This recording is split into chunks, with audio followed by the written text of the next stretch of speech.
Even on mere inspection, an abnormal head size will draw attention.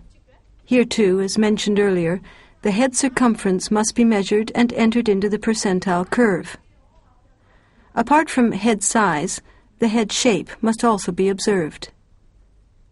The elongated shape of this child's head is the result of premature closure of the sagittal suture. This is known as scaphocephaly. Even if the skull shows no obvious abnormalities, the sutures and the fontanelle must be palpated. In young babies, the sutures are particularly easy to palpate. The level and tension of the fontanelle must be palpated in an upright position. The child should not cry during the procedure. The anterior fontanelle is measured diagonally from front right to back left. The anterior fontanelle closes between the 12th and the 18th month.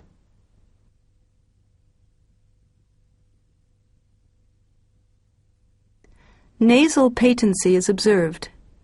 If a child's nasal breathing is difficult, we must consider the presence of foreign bodies, quite apart from anatomical abnormalities.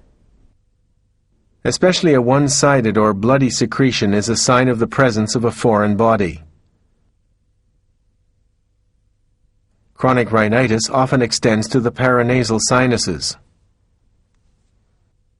Of the paranasal sinuses, only the ethmoidal cells are developed from the time of birth. An inflammation of the ethmoidal cells shows in swollen eyelids. Ethmoiditis is a dangerous illness. The other paranasal sinuses are only pneumatized later as the child grows. This is why infections in the maxillary sinuses become increasingly frequent, only from the 4th year. Frontal and sphenoid sinusitis is not normally found until the child is of school age.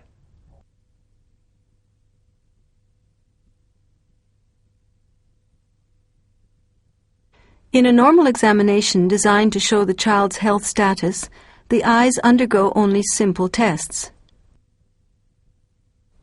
It is important to look for a strabismus early on.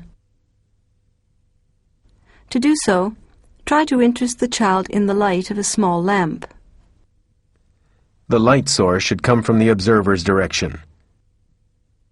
It is best if the examiner can have the light source on his forehead. Once the child fixes his eyes on the light, watch whether there is a symmetric image of the reflections on the cornea. One eye may now be covered at a time, while the other eye is being observed. If this uncovered eye makes a movement designed to adjust, this indicates a strabismus. It is important to cover the eye as close to the child as possible without actually touching the child. In this child, the asymmetrical position of the corneal reflex indicates strabismus. By covering one eye, it is possible to see how the uncovered eye makes an adjustment. This test enables the recognition of a small deviation. A motility test also helps to distinguish between concomitant and paralytic strabismus. In concomitant strabismus, the deviation remains the same in all directions. In paralytic strabismus, there is a deviation only in the direction of the affected muscle. Here, for example, the left rectus lateralis muscle.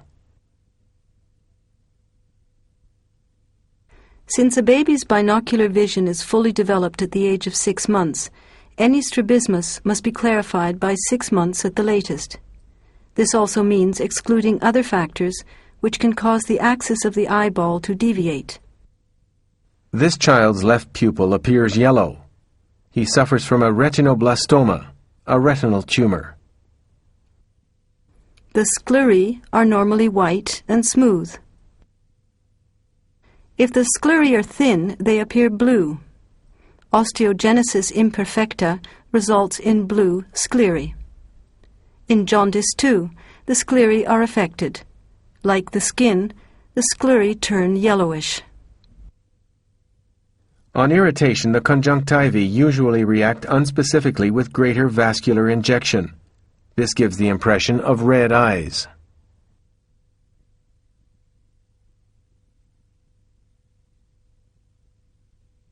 The examination of the ears starts by looking at the external ear. We take note of the shape of the ear and of its location in relation to the eyes, and of its environment, especially the mastoid process.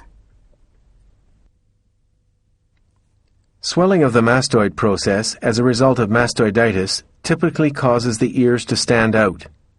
This is clearly the case with the left ear.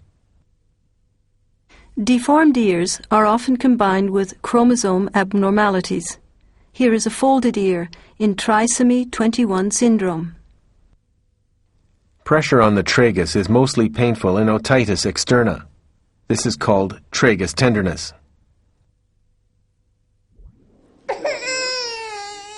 The auditory canal and the tympanic membrane are inspected with the otoscope. The mother is asked to hold the child. This is not a popular examination and should therefore be carried out towards the end. The otoscope may be introduced only while checking visually, especially because the auditory canal is short in children. The hand which guides the otoscope must be propped against the child's head.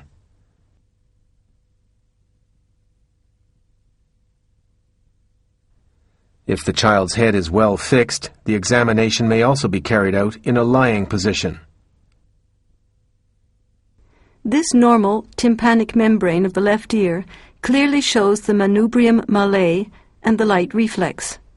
They form an angle which is open towards the face. The tympanic membrane is intact, smooth and shiny. With otitis media, the light reflex is not present. Behind the strongly domed and vascularly injected tympanic membrane, some pus may be expected.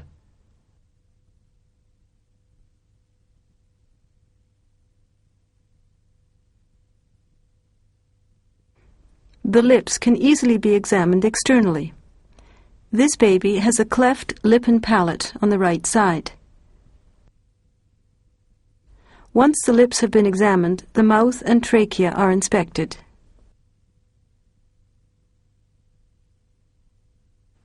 Within a short time, the teeth, gums, mucosa, tonsils, and pharynx must be inspected. The teeth emerge in a specific order, according to age. The first to show are the lower incisors. Here is a diagram. The lower incisors appear roughly at the age of 6 months. The remaining milk teeth follow in a specific order. Roughly at the age of 6, the lower incisors fall out, and the first permanent teeth to show are the first molars.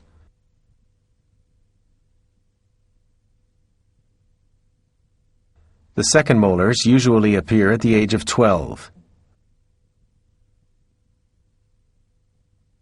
A relatively frequent problem in young children are the so-called dummy caries, caused by frequent feeding with bottles whose contents have been sweetened with sugar. Even milk teeth with caries must be treated. Healthy milk teeth are important for nutrition, for the development of the jaw and face, as well as for keeping a space for the permanent teeth. Normally, tonsils are visible only if the patient says "ah" with his mouth open and by pressing down on the tongue with a spatula. This causes a gag reflex. The size of the tonsils vary a great deal from one individual to another.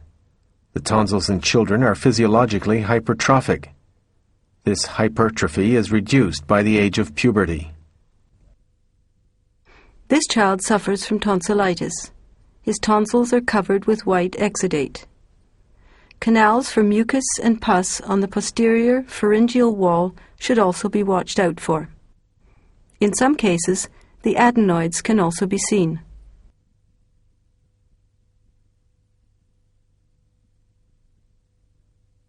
On the neck, the thyroid gland and the location of the trachea are examined.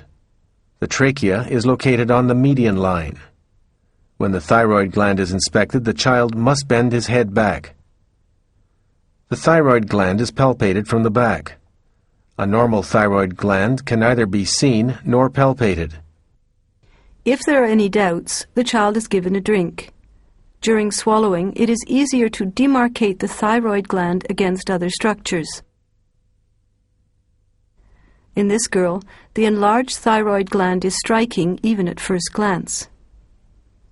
Cysts or fistulae may be visible in the cervical region, as in this example of a lateral cervical fistula.